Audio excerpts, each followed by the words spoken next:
नमस्कार. ऋतमच्या 33व्या सत्रात आज आपल्या सगळ्यांचं मनापासून स्वागत.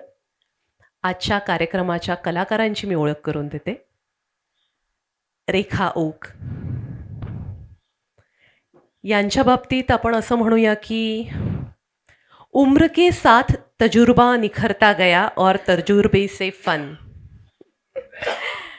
एक प्रसन्न, उत्साही आणि देखणं व्यक्तिमत्व.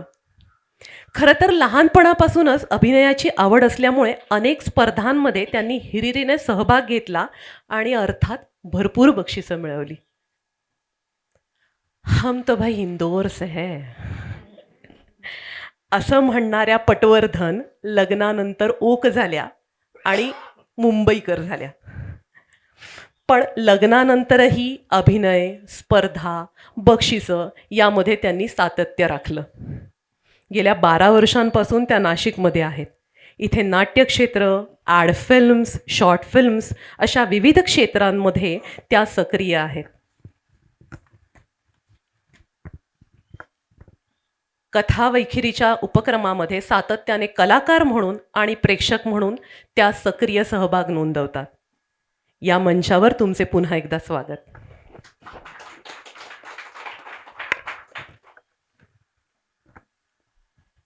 सौ नूतन परांजपे यांच्या बाबतीत सांगायचं झाल्यास, हुनर तो बहुत था पर उसे तराशने वाला कोई न था, असं काहीसं झालं. त्यामुळे ऋतम हा मंच उपलब्ध करून देणाऱ्या, या मंचापर्यंत पोहोचवणाऱ्यांना, जयाताई आणि प्रशांत दादांना, इथल्या रसिक प्रेक्षकांना त्या पारखी म्हणून संबोधतात. ऋतमच्याच मंचावर अभिवाचन स्पर्धेत त्यांनी अगदी पहिल्यांदा सादरीकरण केले आणि अर्थात बक्षीसही मिळवले. लहानपणापासूनच त्यांना वाचनाची आवड होती. याआधी त्यांनी मंचाच्या अलीकडे राहून हास्य क्लबच्या कार्यक्रमासाठी लिखाण केलं आणि दिग्दर्शनसुद्धा केलं. ऋतमच्या अभिवाचन स्पर्धेत सुद्धा त्यांनी स्वलिखित सादर केले. अतिशय आवडलेल्या कॉफी शॉप इन काबूल या पुस्तकाचे स्वैर भाषांतर करून अभिवाचनासाठी लेखन करण्याची प्रेरणासुद्धा ऋतममुळेच मिळाली आहे, असंही त्या विशेषतः नमूद करतात. तुमचे ऋतमच्या मंचावर पुन्हा एकदा स्वागत. आजच्या कार्यक्रमामध्ये सहभाग घेतल्याबद्दल मी मिसेस साठे यांना विनंती करते की त्यांनी एक प्रेमपूर्वक भेट द्यावी. Token of love.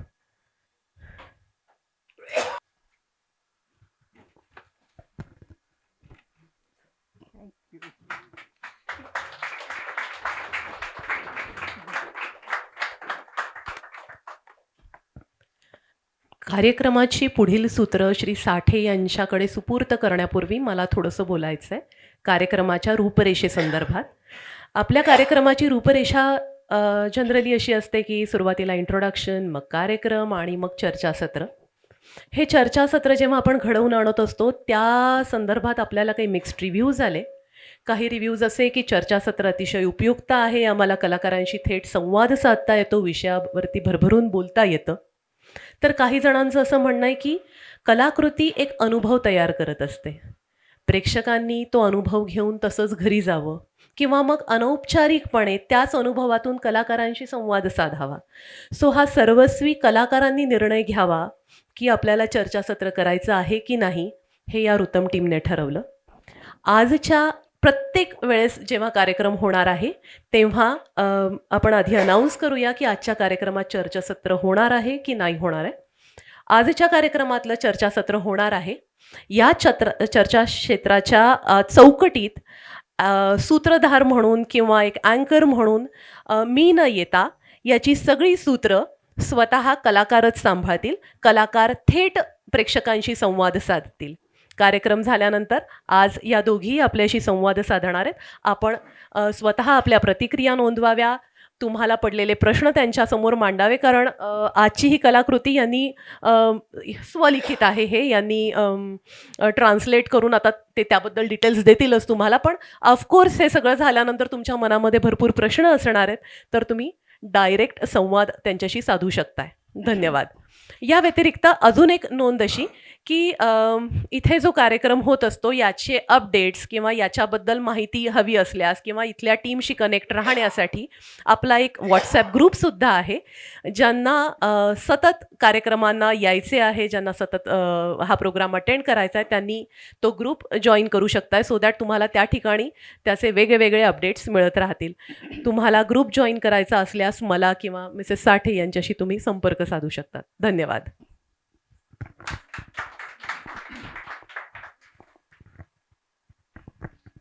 नमस्कार. सर्वप्रथम तुम्हा सर्वांना इंग्रजी नवीन वर्षाच्या खूप खूप शुभेच्छा. मला पण द्या हां का, कारण माझ्यासाठी पण आहे. आजचं अभिवाचन ही एक अनोखी प्रेमकहाणी आहे. एक 60 वर्षाची विधवा स्त्री आणि 65 वर्षाचा विधुर पुरुष, तसेच त्या स्त्रीचा तरुण मुलगा आणि अतिशय भयंकर स्थितीतून जिची नशिबाने सुटका झाली अशा एका तरुण मुलीची. The little coffee shop of Kabul या पुस्तकाची लेखिका आहे डेबोरा रॉड्रिक्स. 2001 मध्ये न्यूयॉर्कच्या ट्विन टॉवर्सवर दहशतवादी अटॅक झाल्यानंतर ज्या संस्थेने आपत्कालीन स्थितीत काम करण्याचं प्रशिक्षण दिलं, ती संस्था 2002 मध्ये अमेरिकेहून काबूलला तिथे मदत करण्यासाठी डॉक्टर्स आणि नर्सेसचं पथक घेऊन जात होती. लेखिकेनेही त्या संस्थेत प्रशिक्षण घेतलं होतं. ती स्वतः एक हेअर ड्रेसर होती. त्या संस्थेतील पथकाबरोबर ती काबूलला गेली आणि तिथे तिने स्वतःचं कॉफी शॉप किंवा कॉफी हाऊस चालू केलं. तिने स्वतः तेथील एका अफगाणाबरोबर लग्न केलं. त्यामुळे तो अनुभव आणि कॉफी हाऊसमध्ये येणाऱ्या अनेक लोकांच्या अनुभवाच्या आधारे तिने हे पुस्तक लिहिलं आहे. याच पुस्तकाचा स्वैर अनुवाद नूतनजी परांजपे यांनी केला आहे. आजचं अभिवाचन करतायत त्या स्वतः आणि त्यांच्या सहवाचिका Rekha Oak. Over to you ma'am.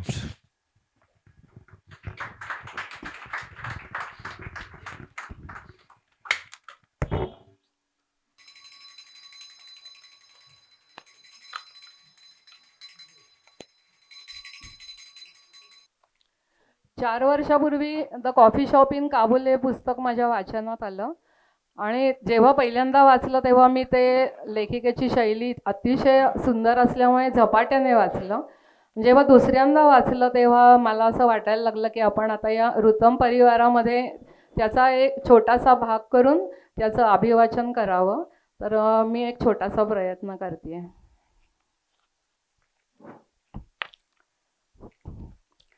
याझिमाने मान किंचित तिरपी करून मानेवरचा स्कार्फ सैल करत दूरवरच्या बर्फाने झाकलेल्या पर्वतरांगांकडे नजर टाकली.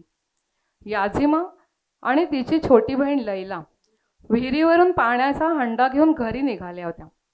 मनाशीच पुटपुटत ती म्हणाली, इन्शाअल्लाह यावर्षीची थंडी तरी मागच्या वर्षीसारखी गारठवणारी नसू दे रे.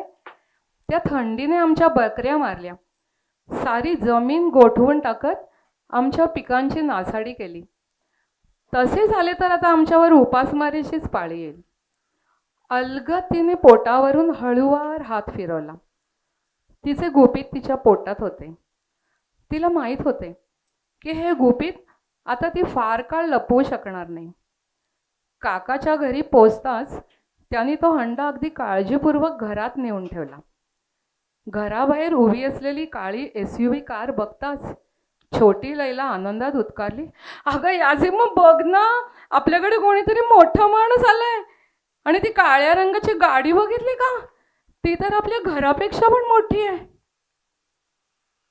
याझिमाच्या काळजात चर्र झाले. तिला माहीत होते की अख्ख्या नुरिस्तानमध्ये एवढी मोठी गाडी घेण्याची कोणाचीच ऐपत नव्हती. ही गाडी नक्कीच शहरातून आली आहे.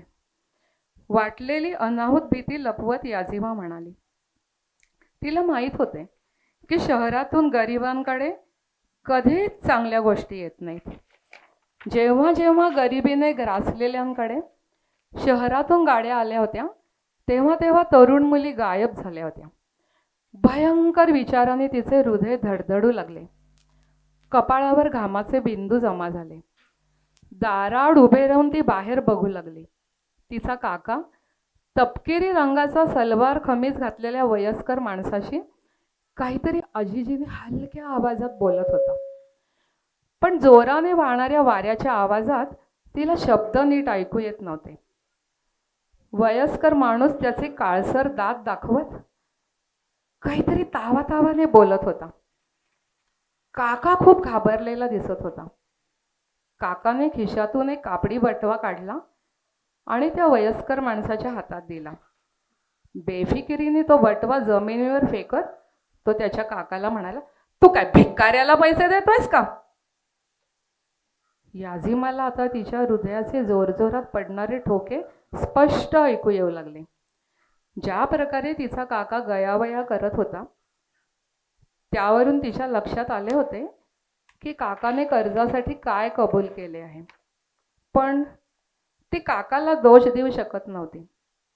आई वडिलांच्या मृत्यूनंतर ज्याला ती लहानपणापासून ओळखत होती त्या नजमशी तिचे वयाच्या 15व्या वर्षी लग्न लावले गेले. दुर्दैवाने 3 महिन्यापूर्वी शेतात बकऱ्या चरायला नेत असताना तो मारला गेला होता. आणि काबूलच्या रीतिरिवाजाप्रमाणे त्यानंतर काकाकडे जाण्यावाचून त्या दोघींना कोणताच पर्याय उरला नव्हता. मागच्या वर्षीच्या जीवघेण्या थंडीने काकाचे सर्वस्व हिरावून नेले होते. त्यामुळे अगतिक झालेल्या काकाला या चोरांकडून पैसे उधार घ्यावे लागले होते. आणि आता तिचा काका तिचे रक्षण करण्यास असमर्थ होता. माझ्या बकऱ्या घ्या, माझे घर घ्या. काका गुडघे टेकवून वारंवार विनवत होता, माझ्यावर दया करा, माझ्या याझिमाला नेऊ नका. मी काय तिला विकतोय का? तुम्ही तुमचे डोळे, तुमचे हृदय विकाल का? माझ्या बकऱ्यांना तिच्यापेक्षा जास्त किंमत येईल. अहो, तिचं लग्न झालंय. हो का? मग आता ती मुलगीही राहिलेली नाहीये. मी या लहानीलाच नेतो मग. तो निर्दयी माणूस काकावर डोळे रोखत थंडपणे म्हणाला, पुढच्या वर्षी जर तू माझे कर्ज चुकवले नाहीस तर बर्फ वितळल्यावर जेव्हा माझ्या गाडीसाठी रस्ता मोकळा होईल तेव्हा मी या छोटीला न्यायला नक्कीच येईन. त्याने आपली नजर लैलाकडे वळवली. याझिमाला जाणवले की लैलाने तिचा हात भीतीने घट्ट पकडलाय. चल गा, त्याने याझिमाला कडक आवाजात फरमावले. काका एखाद्या पुतळ्यासारखा निश्चल झाला होता. तू काही काळजी करू नकोस ग पोरी, तुला काहीही होणार नाही. काकाची अगतिकता त्याच्या शब्दातून वाहत होती. याझिमाला समजून चुकले होते की तिला काबूलमधील सर्वात जास्त बोली लावणाऱ्याला विकले जाईल, त्याची 3री किंवा 4थी बायको म्हणून, नाहीतर गुलाम म्हणून. आणि वाईटातून वाईट म्हणजे तिला वेश्या व्यवसाय करायला भाग पाडले जाईल. एक उंच अफगाण तरुण गाडीच्या मागच्या सीटवर बसला होता. त्याची दाढी काळी होती आणि डोळे भेदक. याझिमासाठी त्याने गाडीचे दार उघडले. तिला वाटले आपण भांडावे, त्याला लाथ मारावी, किंचाळावे आणि पळून जावे. पण तिला मनोमन माहीत होते की त्यांना प्रतिकार करणे म्हणजेच छोट्या लैलाला त्यांच्या ताब्यात देणे. मी माझ्या गोष्टी घरातून आणू का? मला बदलण्यासाठी कपडे लागतील.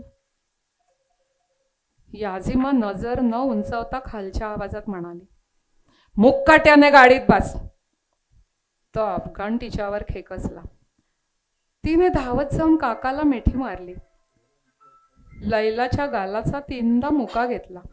गालावरच्या अश्रूंमुळे प्रत्येक मुका जास्तीत जास्त खारट होत होता. अगं लैला, तुला खूप चांगले आयुष्य मिळेल ग. मला निरोपाची भेटवस्तू म्हणून तुझे नेहमीचे हास्य हवे ग. ऐकताच लैलाला रडू कोसळले. तिने तिच्या खिशातून जपमाळ बाहेर काढली. आपल्या छोट्या बोटांनी अलगद याझिमाच्या मुठीत ठेवली आणि तिची मूठ घट्ट मिठवली. याझिमा आपला पायगोळ झगा एका हाताने सावरत गाडीत जाऊन बसली. लैला पळत पळत स्वयंपाक खोलीत गेली. थांबा थांबा, माझ्यासाठी थोडा वेळ थांबा.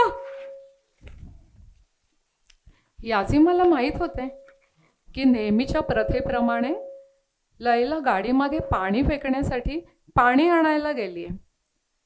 त्यांना असे सांगितले गेले होते की असे केल्याने जाणारा माणूस परत येतो, पण ती तर चालली होती परत कधीही न येण्यासाठी. काळी SUV धुराळा उडवत निघून सुद्धा गेली, लैलासाठी न थांबता. लैला पाणी घेऊन आली तोपर्यंत दूरवर एक काळा ठिपका डोंगरावरून खाली उतरत होता. काबूलमधील त्या कॉफी शॉपमध्ये हर तऱ्हेच्या लोकांची गर्दी जमायला सुरुवात झाली होती. परदेशी, मिशनरीज, अफगाण, नेहमीचे ग्राहक असे तरतरीचे ग्राहक आपापला घोळका घेऊन टेबलाभोवती बसली होती. सनी नेहमीप्रमाणे काउंटरवर होती. अमेरिका सोडल्यानंतर काबूलमध्ये आल्यापासून बऱ्याच कष्टाने तिने ही तिची स्वतःची जागा घेतली होती. जगातील सर्वात धोकादायक ठिकाणांपैकी एक, आणि तेही युद्ध काळातील. वयाच्या 38व्या वर्षी तिला कॉफी हाऊससाठी ही जागा मिळाली. मला एका महत्वाच्या कामासाठी बाहेर जायचे आहे, सनी घराच्या मालकीण हालाजानला म्हणाली. पण गाडीचे दरवाजे लॉक करायला विसरू नको. गाडीच्या खिडक्यांच्या काचा बंद सुद्धा कर. कामासाठी कुठेही थांबू नकोस. हालाजानच्या रोजच्या सूचना सुरू झाल्या. सनीने कोट चढवला. तिने डोक्यावरची चादरीने आपले लांब लचक कुरळे तपकिरी केस झाकून घेतले. सनीला आज नव्याने निवडून आलेल्या मिनिस्ट्रीसाठी फुले न्यायची होती.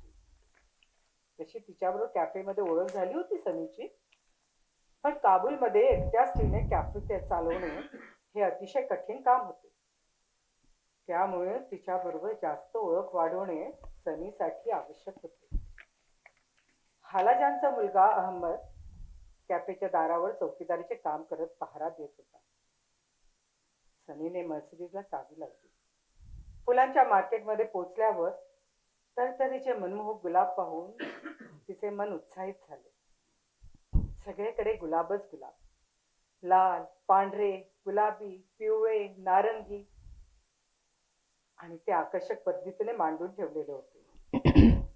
त्यातील फिक्कट पीच रंगाचे गुलाब तिने निवडले आणि ती सुरक्षित रस्ता घेऊन मिनिस्ट्रीच्या कार्यालयात पोहोचली.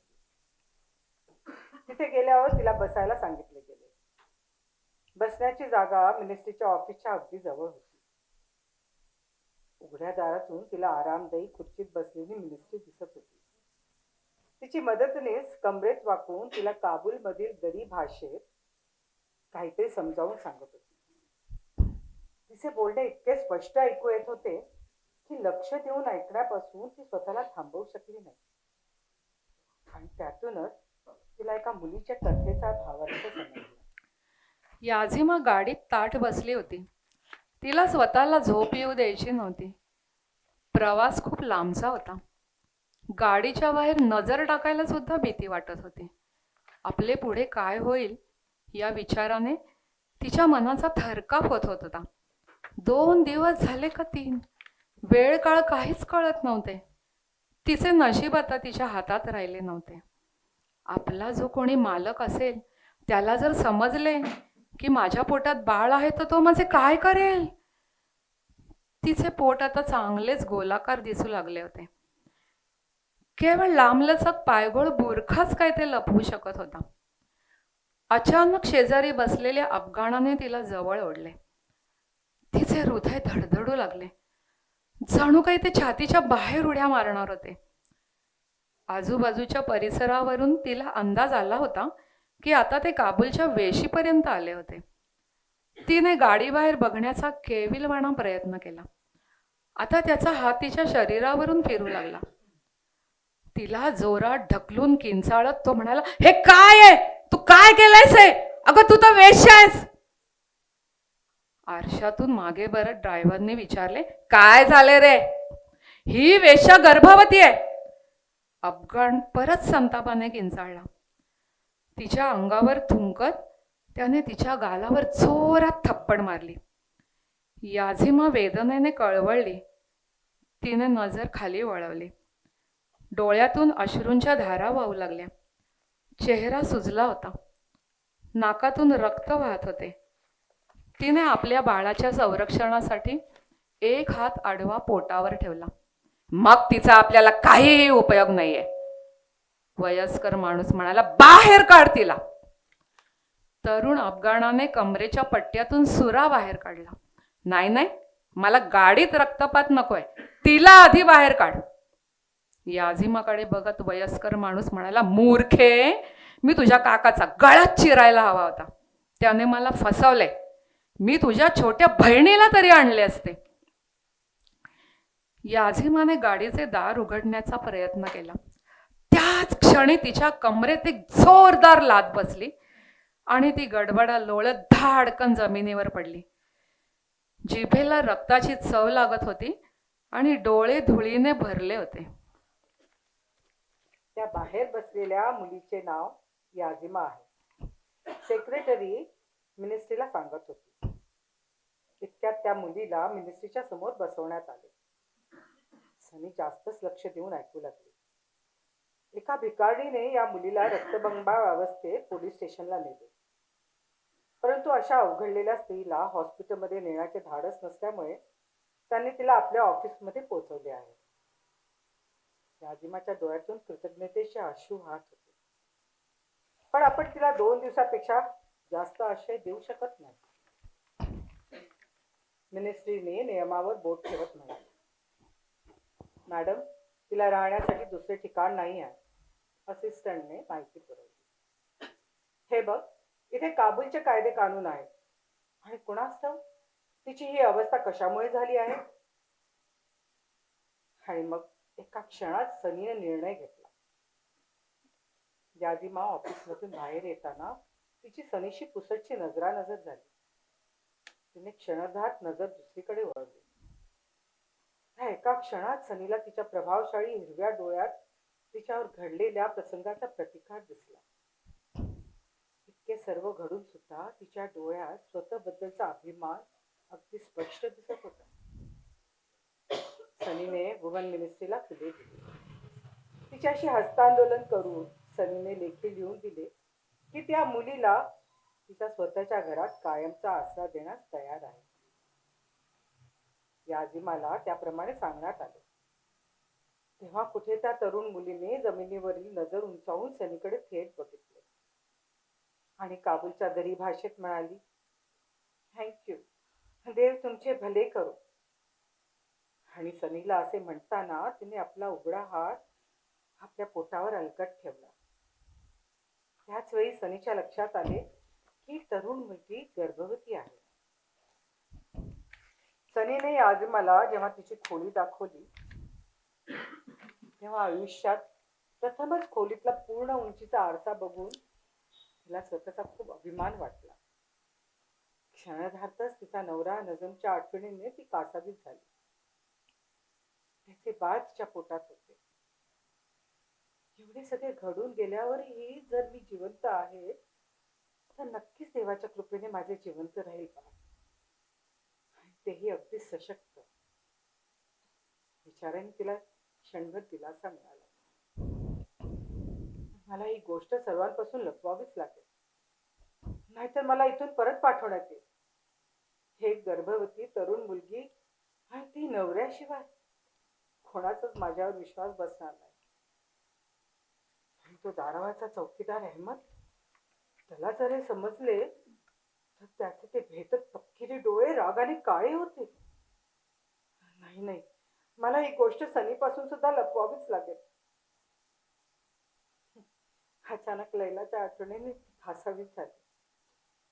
तिने अलगद बॉक्स मधील जपमाळ हातात घेतली आणि आईच्या गाण्याच्या ओळी हलकेच गुणगुणू लागली. देवाच्या हृदयामुळेच लैला, माझे तुझ्यावर सदैव प्रेम राहील. इतक्यात दारावर टकटक झाली.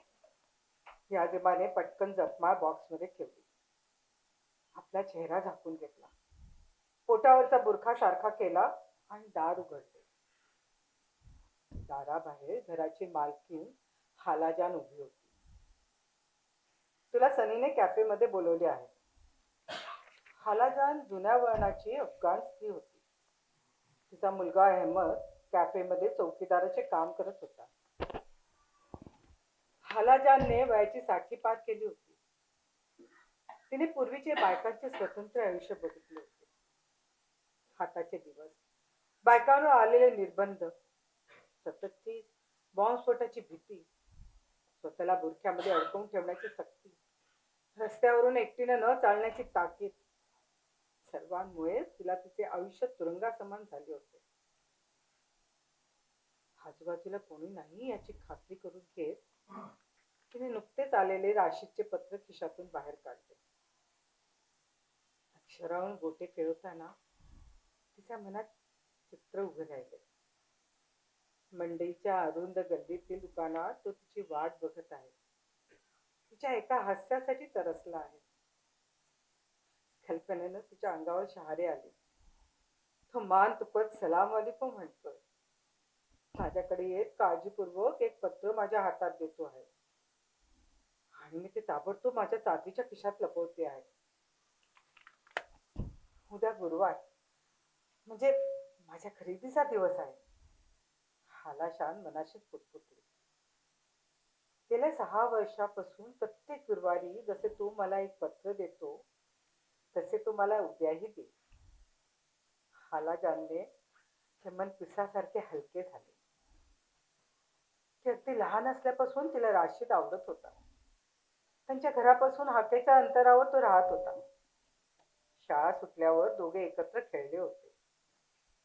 पण जसे वय वाढत गेले तसे तसे त्यांचे एकमेकांशी बोलणे कमी झाले होते. कारण समाजाचे बंधनं आली. अखेरीस राशीदने सलीमाशी लग्न केले. तिच्याही वयाच्या 15व्या वर्षी मोहम्मदशी लग्न झाले. तिने 36 वर्ष त्याच्याशी सुखाने संसार केला. 9 वर्षापूर्वी दुर्धर आजाराने त्याचा मृत्यू झाला. काही वर्षानंतर राशीदच्या बायकोचाही मृत्यू झाला आणि लगेचच ही पत्रे सुरू झाली.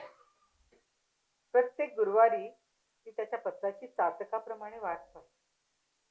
कारण त्याच्याकडून असे गुपचूप पत्र घेण्यात एक प्रकारचा रोमांचकारी अनुभव असायचा. राशीदचे हास्य, त्याचे चमकणारे डोळे तिला हवे हवेसे वाटत. तिने पत्र कपड्याच्या खिशात काळजीपूर्वक आत सारले. पण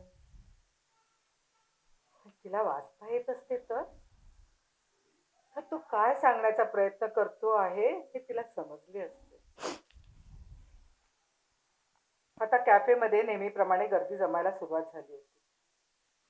याजिबाने सर्व टेबल जागच्या जागी लावली होती. अहमद हातातली बंदूक सावरत दाराजवळ पहारा देत होता. मात्र त्याचे लक्ष आतमध्ये याजिमाकडे होते.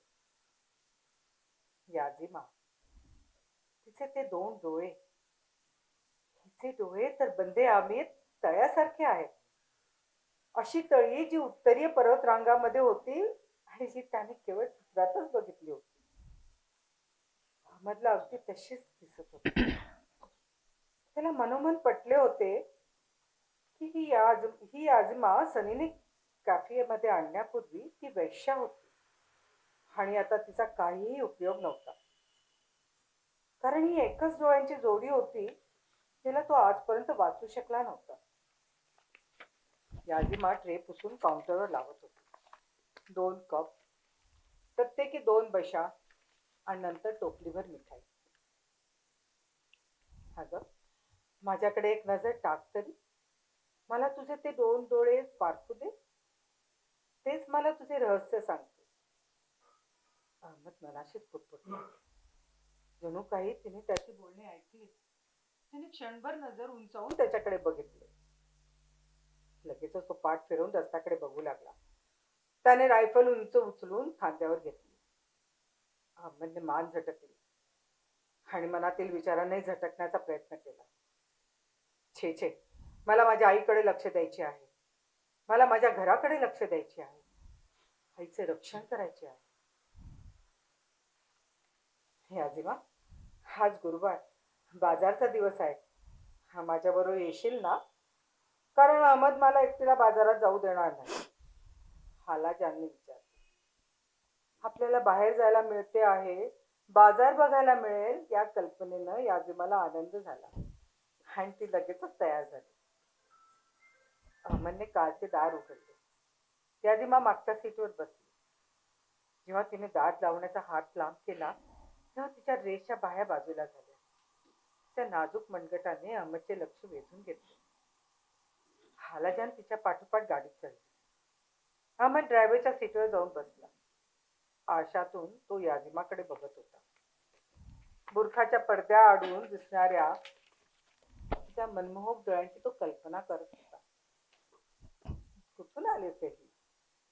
ती एकटी का आहे? तिचे नातेवाईक कुठे आहेत?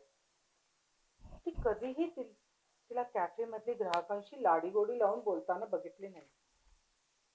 पण मग इतक्या सुंदर स्त्रीला नवरा नाही हे कसे काय?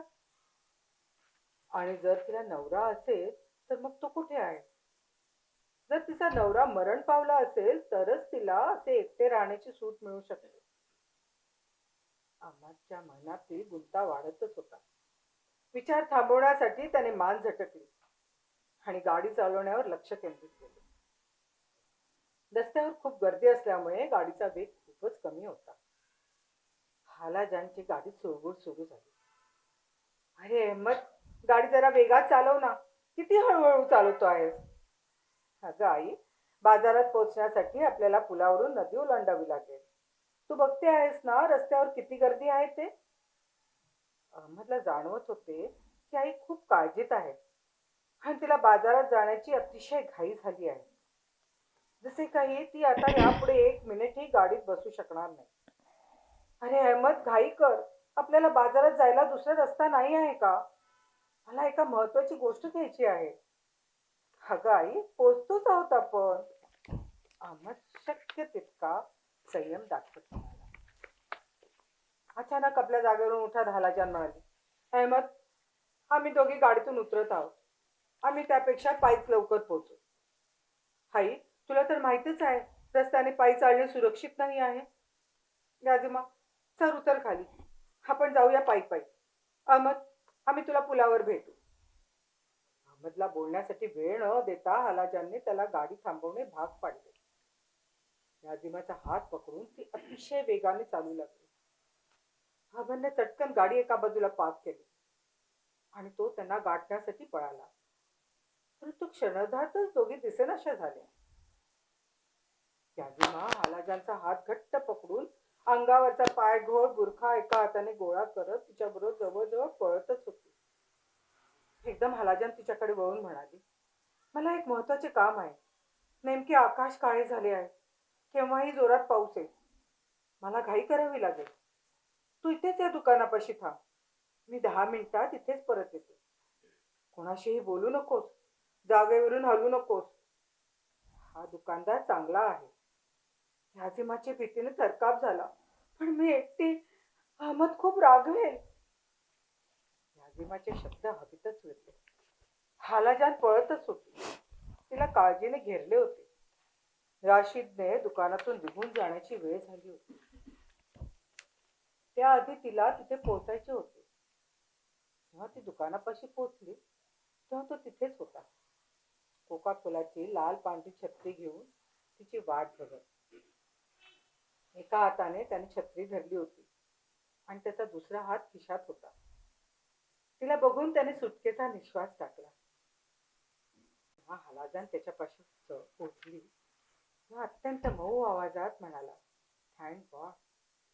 त्यांना तिरप्या नजरेनं हळूच डावीकडे उजवीकडे कोणी पाहत नाही ना असे पाहिले. पावसामुळे रस्ता रिकामा होता. राशीदने हळूच घड्या पडलेले किंचित ओलसर पत्र हालाजानच्या हातात दिले. त्याच्या बोटांचा स्पर्श तिच्या बोटांना झाला. तिची बोटे उबदार होती. राशीदचे बोटे क्षणभर तिथेच रेंगाळले. काळजी घे, सुरक्षित राहा. आपला हात मागे घेत हालाजान हलक्या आवाजात म्हणाली. पत्राची घडी तिने हळूच आपल्या खिशात लपवली. चपळाईने एक गिरकी घेत ती याजमाला गाठण्यासाठी निघाली आणि तिला दिसले की कोपऱ्यावरून अहमद तिला हाताने खुणवत आहे. तिचा छातीत भीतीने धडधडू लागले. हिंशा हल्ला, अहमदने काही बघितले तर नसेल ना, आणि काही विचारले तर मी त्याला सांगेन की सनीने मला तिचा ड्रेस शिवून झाला हा का हे विचारण्यासाठी टेलरकडे पाठवले होते. त्या पावसात त्याला काही दिसले नसेल. तिने मनाची समजूत घातली. आई, तो टेलर इतक्या पावसात दुकानाबाहेर का बरं उभा होता? सनीने मला तिचे कपडे आणायला पाठवले होते, पण ते तयार नाही आहेत. आता बोलण्यात वेळ घालवू नकोस. आपल्याला याजिमाला आधी गाडीत घेतले पाहिजे. ती भिजली असेल. अहमदने ज्या जळजळीत नजरेनं हालाजानकडे बघितले ते बघून तिच्या मनाचा भीतीने थरकाप झाला. तिची खात्री झाली की अहमदला संशय आला आहे. तो खूप चिडलेला वाटत होता. त्याने मशिदीतल्या लोकांकडून राशीदबद्दल ऐकले होते की तो खूप आधुनिक विचारांचा आहे. त्याला राशीद अजिबातच आवडत नव्हता.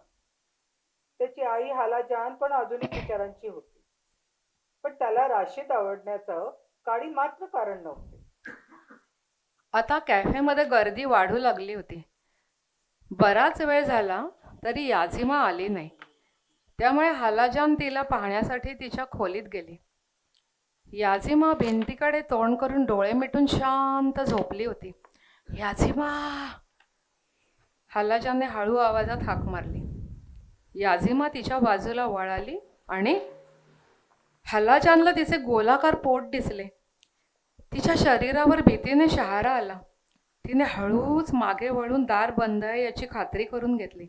याझिमा, तुझ्या पोटात बाळ आहे. हालाजान तिच्या कानात पुटपुटली. नाही नाही, अजिबात नाही. याझिमाने चटकन चादर गळ्यापर्यंत ओढून घेतली. नाही, तुला मला सांगावेच लागेल. मीच तुला मदत करू शकते ना. मला कोणीही मदत करणार नाही, आणि तुम्ही जर मला मदत केली तर तुम्हालाही मला झाली तशी शिक्षा होईल. या बाळाचा बाप कोण आहे? माझा नवरा.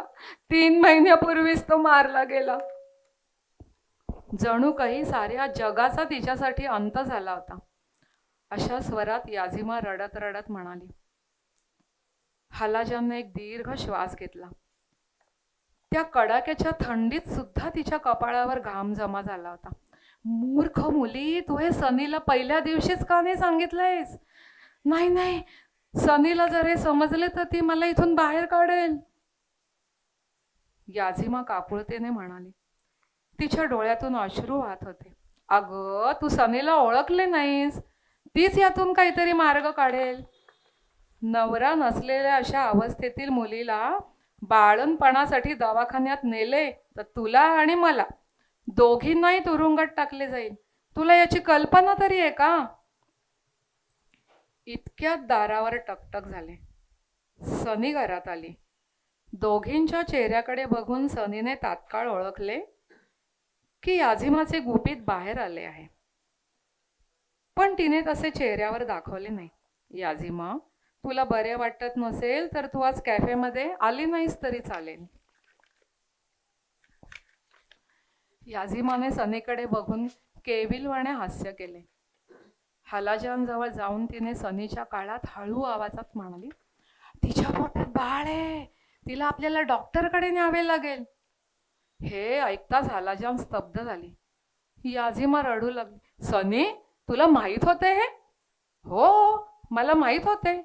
पण याझिमाचा माझ्यावर विश्वास बसेपर्यंत मी थांबले होते.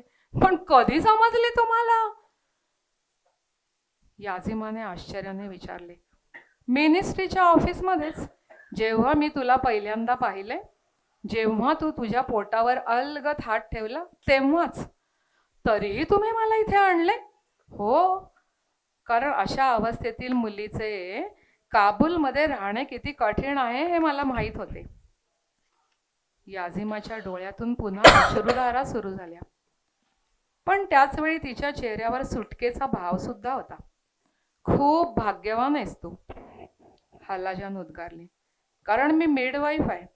आत्तापर्यंत मी 100वर बाळांना या जगात आणले आहे. मात्र आपण तिघींनी एक गोष्ट लक्षात ठेवायची, योग्य वेळ येईपर्यंत हे गुपित गुपितच राहील. तुझी परिस्थिती खूप धोकादायक आहे. दोघींनी याझिमाकडे बघितले. ती शांतपणे झोपी गेली होती. अहमदने याझिमाला आपल्या घरी जाताना बघितले. तो मनोमन सुखावला. कॅफेमध्ये बराच वेळा त्याने दोघींना गप्पा मारताना बघितले होते. त्या एकमेकींबरोबर वेळ घालवत आहेत हे बघून त्याला खूपच आनंद झाला. आई तिच्याशी माझ्याबद्दल बोलत असेल का? मला तिच्याबद्दल जे वाटतंय ते खूपच वेगळं आहे. याझिमा अतिशय सुंदर आहे. तिचे ते 2 हिरवे डोळे, नाजूक मनगट. बाहेर जाताना ती स्वतःला नख शिकांत झाकून घेते आणि कॅफेमध्ये सुद्धा तिचा चेहरा ती झाकूनच घेते. सगळंच मला खूप आवडतं.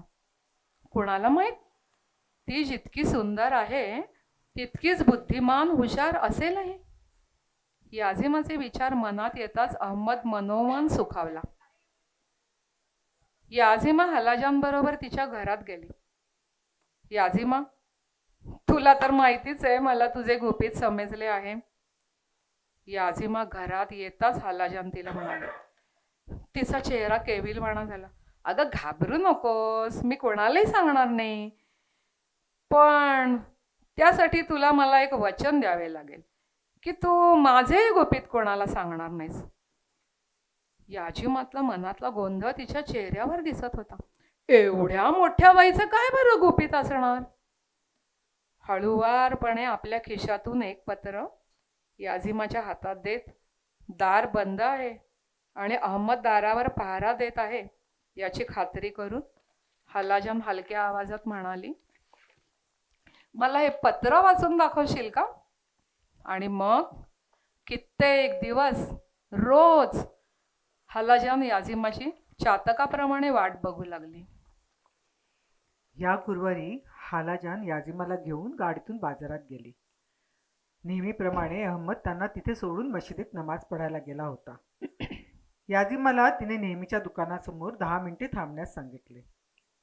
हालाजान दुकानात गेली. राशीद उभा होता. तिला बघताच तो तिच्याजवळ गेला. दुकानात कोणीही नव्हते. त्याने तिचे हात आपल्या हातात घेतले. आपले कपाळ तिच्या कपाळाला टेकवले. हालाजान मागे सरकली. कोणी आपल्याला बघत नाही ना हे बघण्यासाठी तिने मान फिरवली. आपले हसू ते थांबवू शकले नाही. मी आता यापुढे थांबू शकत नाही. असे पत्रे लिहिण्याचा मला अतिशय कंटाळा आला आहे. तू तर आता अगदी तरुण मुलासारखा वागतो आहेस. आता अजून पत्रे नाही. मला तू हवी आहेस हालाजान. तू, तुझा तो वेडा मुलगा आणि तू, दोघे मला माझ्या आयुष्यात हवे आहेत. बरं ते जाऊ दे राशीद, मला आजचे पत्र दे ना. हालाजान विषयांतर करत म्हणाली, हे घे पत्र आणि आत्ता इथे वाच माझ्यासमोर. मी कशी वाचणार? वेळ कुठे आहे? मला ताबडतोब जायला हवे. अहमद वाट बघत असेल. तू आज नाही वाचलेस तर मी वाचेन तुझ्यासमोर. हालाजानच्या गालावर लालिमा चढला. तिला भीती वाटू लागली की तिची उत्सुकता त्याला समजेल. तिला खरोखरच ऐकावेसे वाटत होते की त्याने आज पत्रात काय लिहिले आहे. राशीदने वाचायला सुरुवात केली. माझी परमप्रिय हालाजा. ऐकता ऐकता हालाजानचे मन भरून आले. समर नाईच्या सुमधुर संगीतासारखा असलेला त्याचा एक एक शब्द हालाजान कानात साठवत होते. वाच वाच, अजून वाच, थांबू नकोस, तिचे मन राशीदला सांगत होते. इतकी वर्षे झाली, मी इतकी पत्र पाठवली तुला हाला, पण तू एकही वाचले नाहीस. खरं सांग, हे एक तरी तू पत्र वाचलेस का? हालाजानला जाणवले की शरीरातले सारे रक्त तिच्या चेहऱ्यावर साठले आहे आणि आता ते पेट घेणार आहे. तिने दाराकडे धाव घेतली. मागे वळत ती राशीदला म्हणाली, तुला माहिती होते मला वाचता येत नाही हे? मला तुला हे सांगण्याची खूप लाज वाटत होती. राशीदने उत्तर दिले नाही. अत्यंत मृदू स्वरात तो हालाजानला म्हणाला, ज्या दिवशी तू मला पत्र लिहिशील तो दिवस माझ्यासाठी अत्यंत आनंदाचा असेल. माझी हाला. ठीक आहे, मी तुझे हे आव्हान स्वीकारते. आता तरी दे मला तुझे पत्र. हाला जान घाईघाईने म्हणाली. आणि मी ते नक्की वाचेन. तुला माहित आहे का, मला आता कोणीतरी मिळाले आहे तुझी पत्रे वाचण्यासाठी. ती मला लिहायला सुद्धा शिकवेल. बघशील तू, एक दिवस मी तुला तुझ्या पत्राचे नक्की उत्तर पाठवेल. याजिमा राशीदचे नुकतेच आलेले पत्र वाचत होते. हालाजान कानात प्राण आणून ऐकत होते. इतक्यात दारावर जोरात थाप पडली. अगं, बाहेर कोणीतरी आलंय, आपली पत्रे लपव. दाराचा आवाज ऐकताच दोघेही जमिनीवरील पत्रे भराभरा गोळा करून कपड्यात लपवू लागल्या. शेवटचे पत्र याजिमा खिशात टाकत असतानाच अहमद खोलीत आला. तू याजिमा? अहमद तिच्यावर खेकसला. तुझ्या हातात ते पत्र म्हणजे तू पण यात सामील आहेस? याजिमाचे हिरवे डोळे भयाने विस्फारले. मी फक्त तिच्यासाठी सामानाची यादी वाचत होते. स्वतःला कसेबसे सावरत याजिमा म्हणाली. तिच्या हातातून ते पत्र हिसकावून घेत अहमद संतापाने उपरोधिक हसला. त्याने वाचायला सुरुवात केली. माझी परमप्रिय हालाजान. अहमद! हालाजान जोरात खेकसली. मी तुझी आई आहे, तू माझा अनादर करतोयस. अनादर? तुम्ही दोघींनी तर माझ्या कुटुंबाला शरम आणली. हे तुमचे वागणे मोहम्मदच्या कायद्याविरुद्ध आहे. अहमदच्या डरकाळीने खिडकीच्या काचा थरारल्या. हालाजान अहमदच्या हातातून पत्र घेण्यासाठी झटापट करू लागली. त्याने ते पत्र घट्ट पकडले होते. पत्र फाडून त्याचे तुकडे तुकडे करून त्याने ते जमिनीवर फेकले. त्यावर संतापाने थुंकत तो म्हणाला, आत्तापर्यंत कष्टाने जे काही कमावले आहे त्याचे तुम्ही दोघी वाटोळे कराल. जर का कुणाला हे पत्राबद्दल समजले तर काय होईल माहीत आहे का? आपल्याला ठार मारले जाईल. इतक्यात याजिमा जोरात कणली. ती पोट धरून परत परत कणू लागली.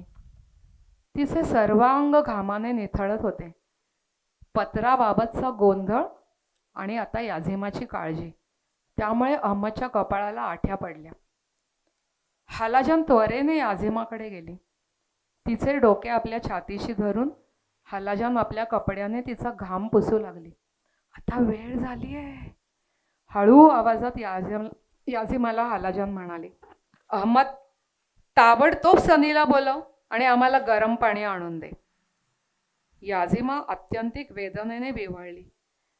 तिचे डोळे निष्प्रभ होते आणि ती शून्यात बघत होती. अहमद जागचा हालेना, जणू काही तो पुतळाच झाला होता. मला सांगा, हे काय चाललंय? याजिमाला काय झालंय? ती बरी नाहीये का? आपण तिला हॉस्पिटलला न्यायला हवंय का? काहीही बोलू नकोस, पटकन जा आणि सनीला घेऊन ये. हालाजान त्याच्यावर जोरात ओरडली. इतर अफगाण पुरुषांप्रमाणे तिच्या या अफगाण मुलाला या गोष्टीची काहीही माहिती नव्हती. हे हालाजानच्या पथ्यावरच पडले. त्यांना फक्त एवढेच कळते, आधी सेक्स आणि नंतर बा. ती मनाशीच पुटपुटली. अहमद निघून गेल्यावर याजिमाकडे बघून तिच्या लक्षात आले होते की आता बाळाचा प्रवास सुरू झाला आहे. सेकंदातच अहमद सनीला घेऊन आला. त्याच्याकडचे गरम पाणी घेऊन ती अहमदला म्हणाली, अहमद, तुला आता इथून जावे लागेल. या बायकांच्या गोष्टी आहेत. याजिमाला होणाऱ्या वेदना बघून अहमद काळजीत पडला. त्याचा पाय तिथून निघेना. आई, ती बरी होईल ना? अहमद, तू आता इथून ताबडतोब गेले पाहिजेस. सनी अहमदला जाण्यासाठी घाई करू लागली आणि याजिमा वेदनेने जोरात किंचाळली. थांब अहमद, मला टॉवेल आणि सेनी केस कापायला वापरते ती कात्री ताबडतोब आणून दे. ती मोठी कात्री? आई, तू माझ्या याजिमाचे केस कापायचे नाहीयेस. अहमदच्या नकळतून त्याच्या तोंडातून शब्द बाहेर पडले. क्षणभर याजिमाचे विव्हळणे थांबले आणि तिने अहमदकडे नजर टाकली. नाही रे अहमद, मी तिला काहीही इजा करणार नाही आणि तिचे केसही कापणार नाही. तुला आम्हाला खरोखरच मदत करायची असेल तर इथून ताबडतोब निघ आणि मी सांगितलेल्या वस्तू चटकन आणून दे. अहमद दाराबाहेर पडताच याझिमाच्या त्या अवस्थेतही हालाजान तिला म्हणाली, अहमद तुझ्यावर का बरं प्रेम करणार नाही? तो स्वतःला कसे थांबवू शकेल तुझ्यावर प्रेम करण्यापासून? अहमद दाराबाहेर उभा होता, काळजी करत. याझिमाच्या प्रत्येक किंकाळी सरशी तो दार किलकिले करून आत बघण्याचा प्रयत्न करत होता. अखेर न राहून त्याने दार सताड उघडले आणि त्याने बघितले की आई सनीच्या हातात ताने बाळ देत आहे. याझिमा शांतपणे झोपली आहे. ती दमलेली आहे, चेहरा घामाने थपथपलेला आहे आणि तिच्या चेहऱ्यावर आलेले केसही घामाला चिकटले आहेत. काय आहे हे? काहीच उलगडा न झाल्यामुळे आश्चर्याने अहमद जोरात ओरडला, अहमद, आता तू आत येऊ शकतोस, पण शांत राहा. हालाजान कडक स्वरात म्हणाली, तू आईला आणि बाळाला जागे करशील. हालाजान याझिमाच्या खोलीत तिच्या पलंगा शेजारी बसली होती. याझिमाची मुलगी तिच्या खुशीत झोपली होती. अहमदला समजतच नव्हते की तो हे काय पाहतो आहे. त्याने याझिमाला थंडपणे विचारलं, तुला तर नवरा नाही आहे, मग हे बाळ कोणाचे? त्याचे डोके चक्रावून गेले होते. त्याला जाणवले की तो स्वतःच्या नसून दुसऱ्याच कोणाच्या शरीरात आहे. आपल्या तोंडातून बाहेर पडणाऱ्या शब्दावर त्याचा विश्वासच बसत नव्हता. हे माझे बाळ आहे, याझिमा उत्तरली. माझा मृत नवरा नाझमचे बाळ आहे. तुझे बाळ? तुझ्या नवऱ्याचे बाळ? अगदीच किळसवाणे आहे हे. तू एक घाणेरडी मुलगी आहेस, तू वेश्या आहेस. अहमदला जाणवले की त्याचे सारे जग कोसळले आहे. फक्त साऱ्या परंपराचा नाश नाही झाला तर तिने त्याला फसवले आहे. त्याची तिच्यावरच्या प्रेमाची स्वप्ने, भविष्याबद्दलची आशा, त्याचे हृदय सारेच विस्कळीत झाले. हालाजान कमरेवर हात ठेवत उभी राहिली. अत्यंत खंबीर आवाजात ती म्हणाली, ऐक अहमद, ही नजमा माझे पण बाळ आहे. सनीने तिच्याकडे अर्थपूर्ण नजरेने बघितले. हालाजानच्या आवाजात आवाज मिसळत ती म्हणाली, अहमद, नजमा माझे सुद्धा बाळ आहे. अहमदने त्या दोघींकडे रागाने बघितले. आपणच आपल्या घरात आता परके झाले आहोत. आपल्या हातात घराचा ताबा राहिला नाही. ह्या विचारातच त्यांच्यावर जोराने ओरडत तो म्हणाला, तर मग तुम्ही दोघेही अगदी तिच्यासारख्याच वेश्या आहात. वेश्या. आता तुम्हाला तुमच्या कर्माची फळे भोगावी लागतील. पाय आपटत रागाने धुमसत अहमद ताड पावले टाकत निघून गेला.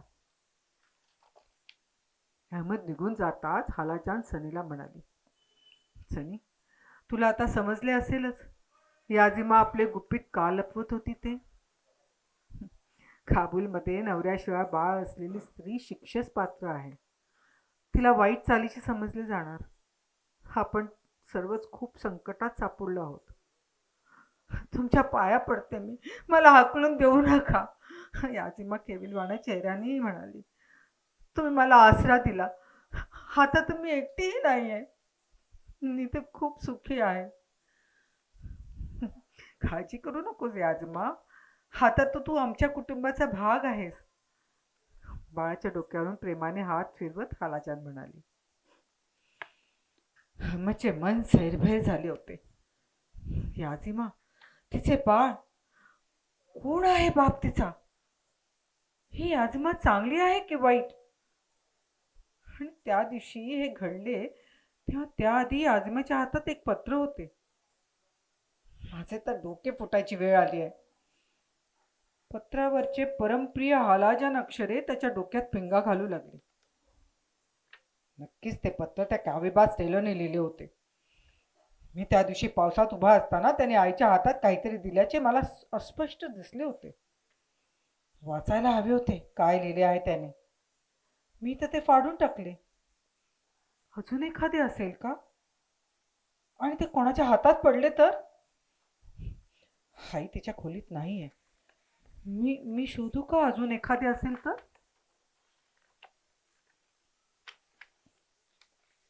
हालाजानच्या झोपण्याच्या खोलीत एक तोशाक होता. तिच्या कपड्यांसाठी तिने एक कपाट सुद्धा होते. त्याने कपाट उघडले. कपाटातील कपडा त्याने उलगडून बघितला. तिथे काहीच नव्हते. निराशाने त्याने एक एक ड्रॉवर उघडायला सुरुवात केली. तांत्रिकरित्या तो एक एक ड्रॉवर उघडत होता आणि बंद करून परत दुसरं उघडत होता. जेव्हा तो तिसऱ्या ड्रॉवरपाशी आला तेव्हा त्याला पूर्णपणे बंद करता येईना. काहीतरी मध्येच अडकले होते. ते काढण्यासाठी त्याने मागे हात घातला आणि काय आश्चर्य, पत्रांची एक रासच त्याच्या हातात आली. आता अजून एक, परत पुढच्या ड्रॉवरमध्ये.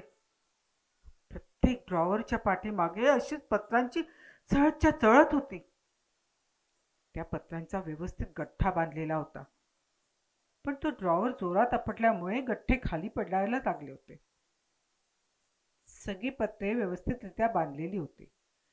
त्याने अंदाज केला होता एका पत्राचा, पण इथे तर कितीतरी जास्त.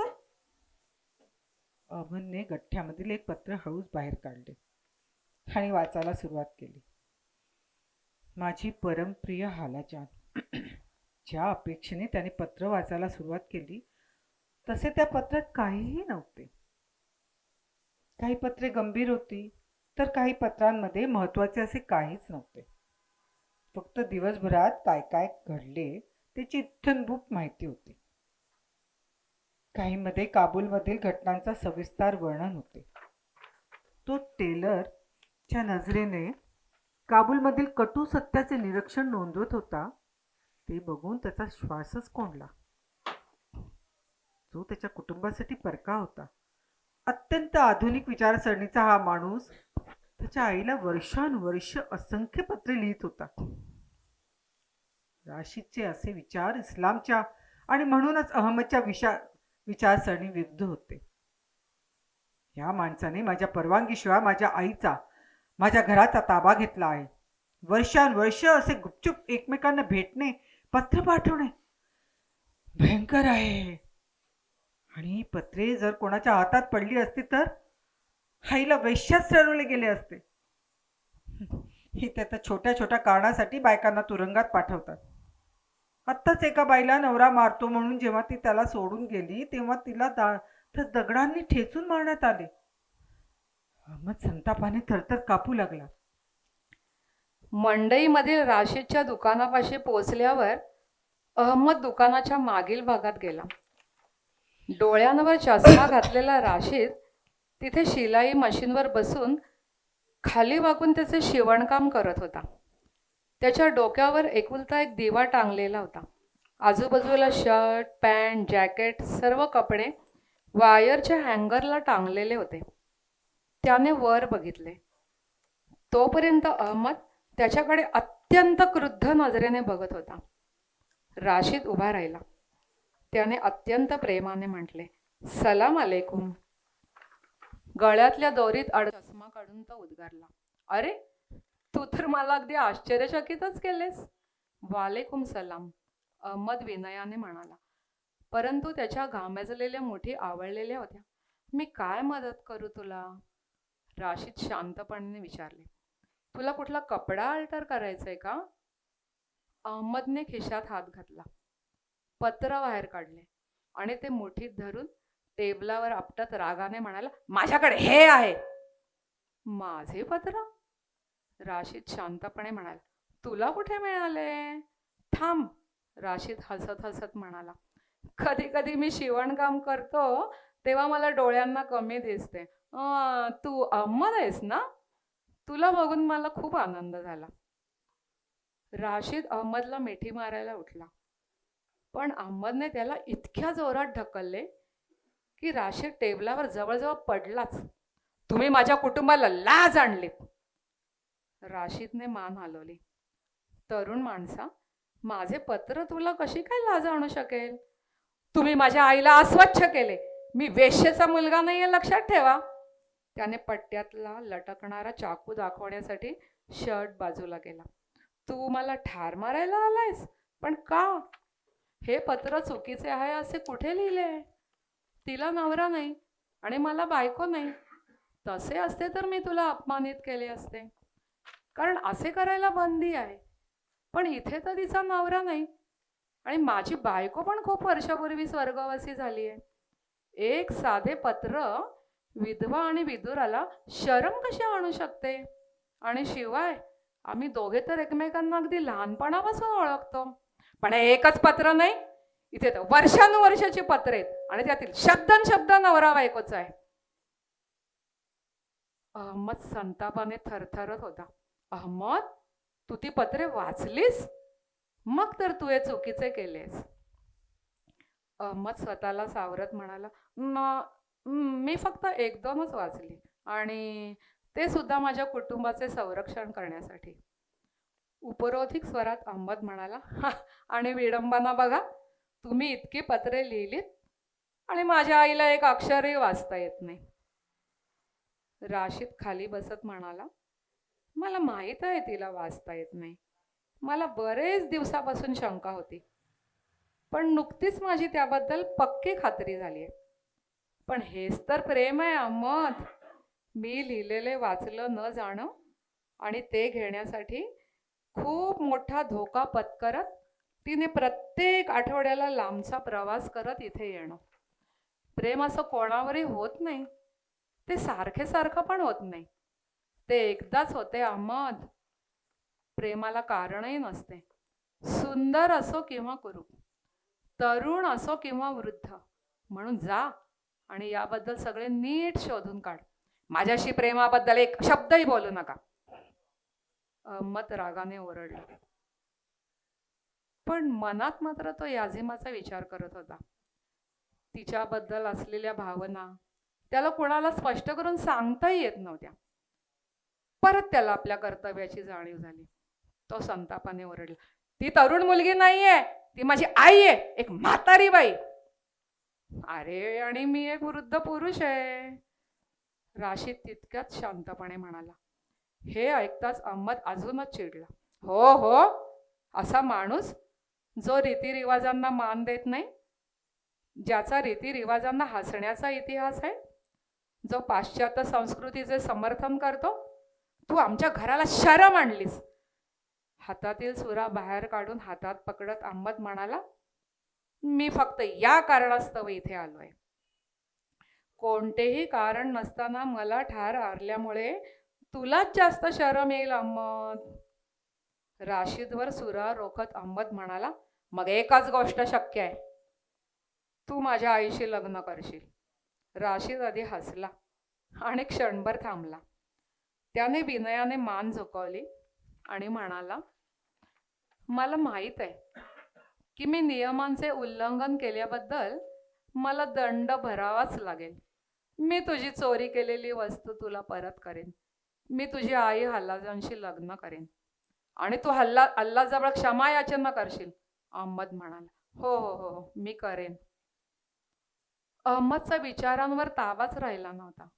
राग आणि सदाचरण दोघांनी त्याच्या शरीराला अलगद उचलल्यामुळे त्याला जणू काही वाऱ्यावर उडणाऱ्या पिसासारखे वाटू लागले होते.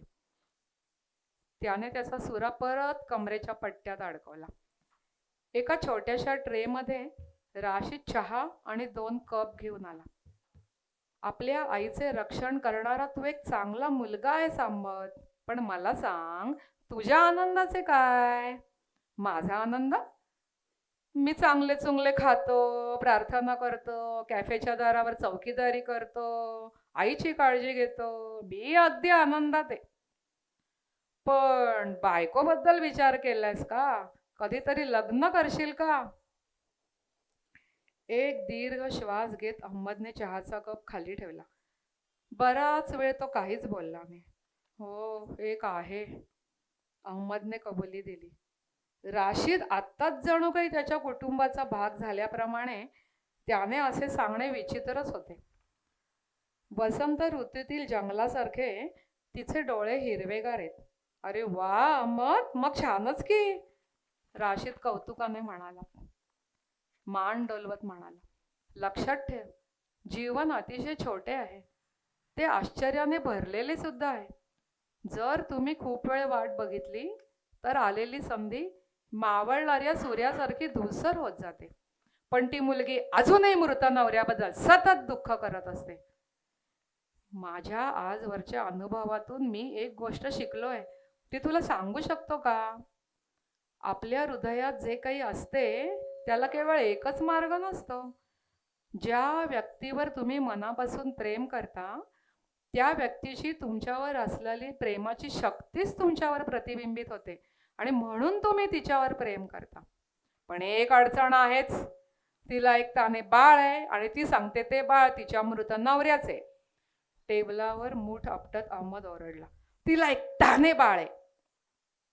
अरे, हेच तर सिद्ध करते की ती चांगली आहे, चांगली बायको आहे, चांगली आई आहे. जर तिला मूल नसते तर. अहमद आपल्याच विचारात गुरफटला होता. राशीद आपल्याला काय सांगतो आहे हे त्याला पुरेसे ऐकूही आले नाही. ती प्रेमाला पात्र आहे, मूल असो किंवा नसो.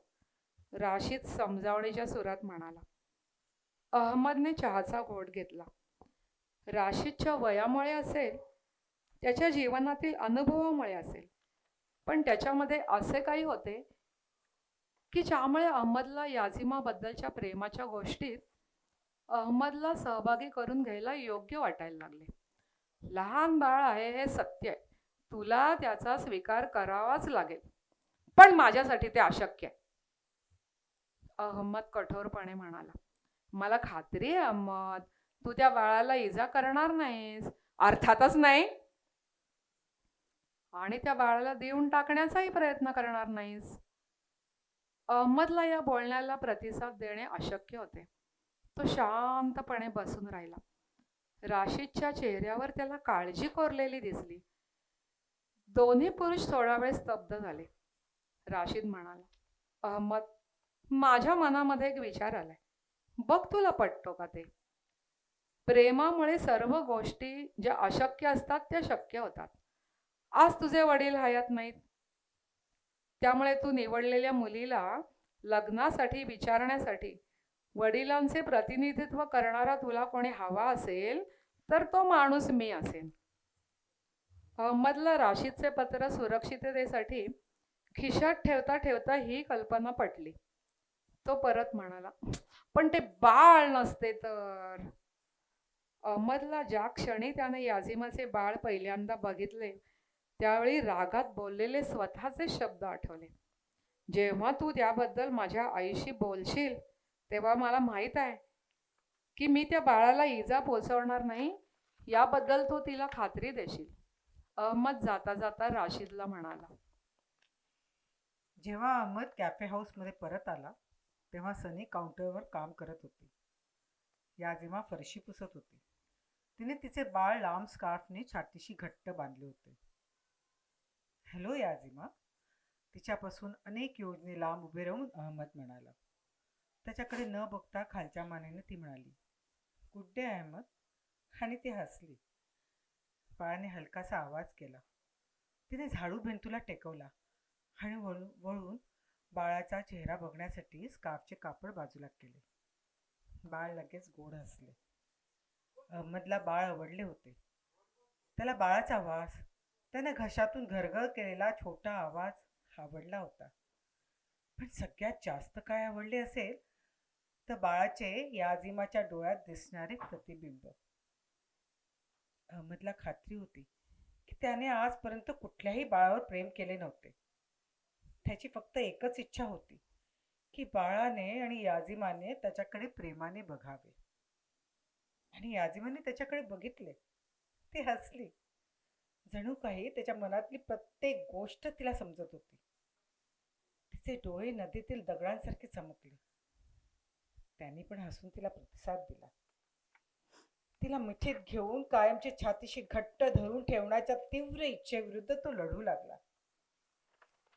अहमदच्या मनात विचार आला, खरंच राशीद बरोबर असेल का? त्याच्या मनामध्ये तिच्याबद्दल ज्या भावना आहेत अगदी तशाच तिच्या मनात असतील का? माझे प्रेम ही अशक्य गोष्ट शक्य करू शकेल का? हालाजान आणि सनी याझिमाच्या खोलीत बसल्या होत्या. हालाजानने बाळाला मांडीवर घेतले होते. अहमद खोलीत येताच तिघींनी चपापून त्याच्याकडे बघितले. अहमद, तू बाळाला काही इजा करणार नाही, हालाजान कडक आवाजात म्हणाली. ऐकताच अहमदला वाटले की एक धारदार तलवारच आपल्या शरीराच्या आरपार गेली आहे. हाय, अगं मी कधीही बाळाला इजा करणार नाही. आणि एक सांगतो, कुणालाही तिच्या बाळाला इजा करू देणार नाही. हे बाळ माझे स्वतःचे असल्यासारखे आहे. त्यांनी याजमाकडे नजर टाकली. तिचे डोळे आश्चर्याने समुद्रासारखे विस्तारले गेले होते. तिचा आपल्या कानावर विश्वासच बसत नव्हता. सनी आणि हाला जान तर स्तब्धच झाल्या होत्या. आई, तुला राशीदने सर्व सांगितले आहे ना? नाही, तो फक्त एवढेच म्हणत असेल की मला अहमदची खूप काळजी वाटते. ती खूप मोठी गोष्ट आहे. तो याजिमाला माझ्यासाठी तुझ्याकडे मागणार आहे. अहमदच्या चेहऱ्यावर एक गोड हसू आले. तुम्ही दोघी म्हणालात ना की हे बाळ तुमचे पण आहे. पण खरे आहे, आता याजिमाकडे प्रेम भरल्या नजरेने बघत अहमद म्हणाला, हे बाळ माझे आहे. तू पण माझी होतीस याजिमा. ज्या क्षणी तू या कॅफेमध्ये पाऊल टाकलेस, अगदी त्या क्षणापासून. आणि जर तू माझा स्वीकार करत असशील तर तर मी या नजमाचा बाप आणि तुझा नवरा होईल. अर्थातच ह्या गोष्टीला आई तयार झाली तरच. हालाजानच्या डोळ्यातून ओघळणाऱ्या अश्रूंनीच उत्तर दिले. अहमद, तू खरोखरच खूप चांगला मुलगा आहेस, सनी अतिशय मृदू आवाजात म्हणाली.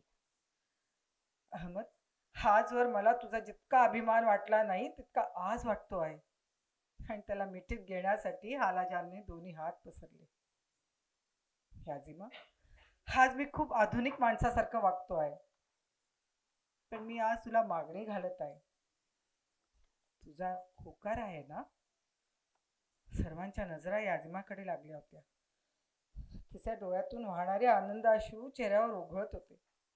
तिने आपली नजर पायावर वळवली. तू खूप चांगला माणूस आहेस अहमद. मी ज्या दिवसाची आतुरतेने वाट बघत होते तो दिवस आज उगवेल असे मला स्वप्नातही वाटले नव्हते. रात्री जेव्हा हालाजान तिच्या खोलीत झोपायला गेली तेव्हा अहमद तिच्या खोलीत गेला. आई, मला तुला काहीतरी महत्वाचे विचारायचे आहे. राशीद. अहमद क्षणभर थांबला. ऐकताच हालाजानचे हृदय जणू बंद पडले. तिला वाटले पण आता बेशुद्ध पडणार आहोत. तिने भिंतीचा आधार घेतला. काय? स्वतःला सावरत हालाजानच्या तोंडातून कसेबसे शब्द फुटले. आई, तू राशीदशी लग्न करशील. ऐकताच आयुष्यात पहिल्यांदाच तिची वाचा बसली. कारण गालातल्या गालात हसत अहमद म्हणाला, त्याचे तुझ्यावर प्रेम आहे आणि मला दाट शंका आहे की तूही त्याच्यावर प्रेम करतेस. पण ते पत्र प्रकरण मात्र अजिबातच आवडले नाही मला. असे म्हणून तो मिश्किल हसला. हालाजानने अत्तानंदाने अहमदला मिठीत घेतले. तो लहान असताना प्रेमाने घ्यायचे अगदी तसेच.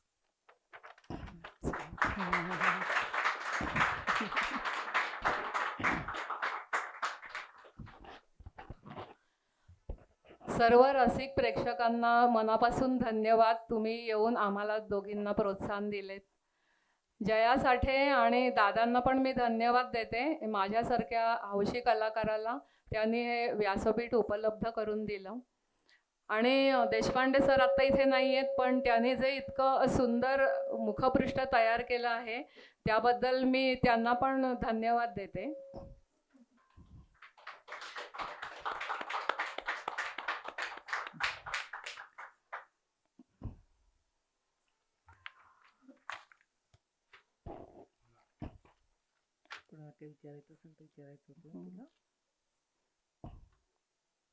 या पुस्तकामध्ये एकूण 6 स्त्रियांचं वर्णन होतं, परंतु वेळ कमी असल्यामुळे त्यातला थोडासाच भाग एक्स्ट्रॅक्ट करून मी 2 स्त्रिया ज्या मला जास्त भावल्या होत्या त्यांचं एक कथा लिहिली होती आणि प्रयत्न केला तसा करण्याचा.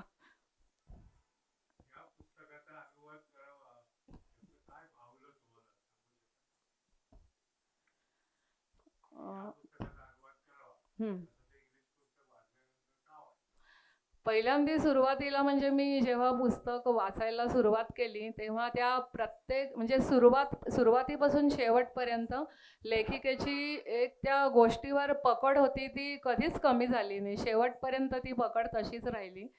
आणि लेखिकेची जी लिहिण्याची शैली आहे म्हणजे त्यात इतकं सौंदर्य होतं प्रत्येक वाक्यामध्ये, ते पण मला अतिशय आवडलं. भाषा पण तिची खूप ओघवती होती.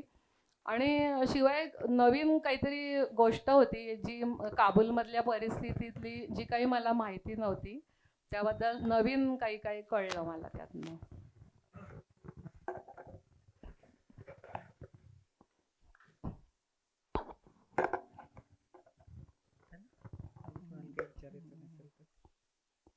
आपण सगळं आमचं अभिवाचन अगदी शांतपणे ऐकलं त्याबद्दल खूप खूप धन्यवाद.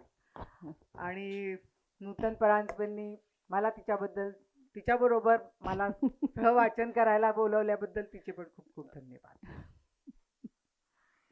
आणि जया साठे आणि साठे काकांबद्दल तर मी त्यांना साठे काका ह्याच्यासाठी म्हणते कारण की मी इथे पहिल्यांदा त्यांची माझी भेट झाली तेव्हा इथे एक नाट्य शिबिरात मी भाग घेतला होता. तेव्हा सगळे जे तरुण मंडळी होती म्हणजे समवयस्क ते सगळे त्यांना साठे काका म्हणत होते म्हणून मग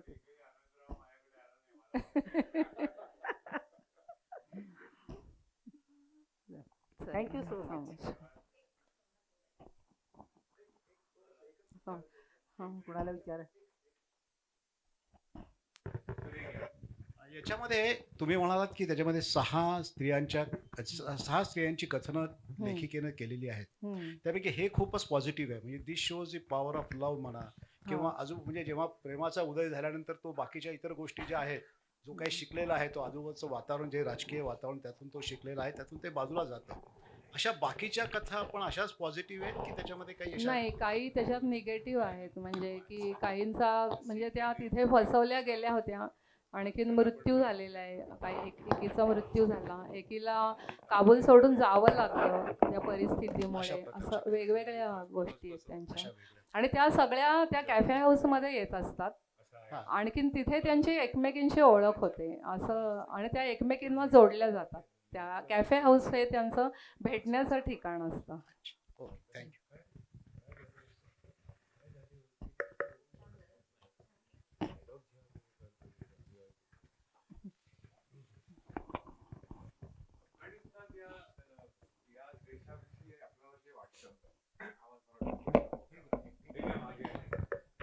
तर त्याच्यावरती आहेत अजून पण काही लिहिले आपल्याकडे. तुम्हाला सगळ्यांना माहिती असेल प्रतिभा रानडे आणि सुरज रानडे हे काही वर्ष होते तिकडे.